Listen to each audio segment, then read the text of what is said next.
Prediksi puncak arus mudik Lebaran tahun ini diperkirakan akan terjadi pada 3 hari menjelang Lebaran. Sementara untuk memperlancar arus kendaraan, PT ASDP Cabang Ketapang Gilimanuk sudah menyiapkan 49 armada kapal penyeberangan. PT ASDP Cabang Ketapang Gilimanuk memprediksi puncak arus mudik tahun 2017 kali ini akan mulai terjadi 3 hari menjelang Lebaran.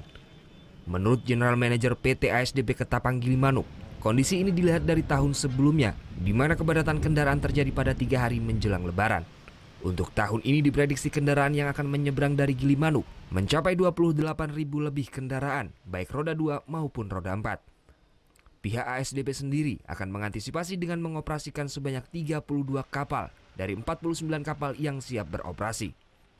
Pada puncak arus mudik, PT ASDP juga akan menerapkan pola sangat padat, yakni 10 trip per kapal per hari. Durasi bongkar muat kapal juga akan dipercepat dibanding hari biasanya. Durasinya kalau satu kapal itu kan bongkar muatnya kan 30 menit. Nanti kita akan coba percepat, mendekat, misalnya 25 menit. Jadi kapal bisa cepat berangkatnya untuk mengurangi pengurangan angkutan.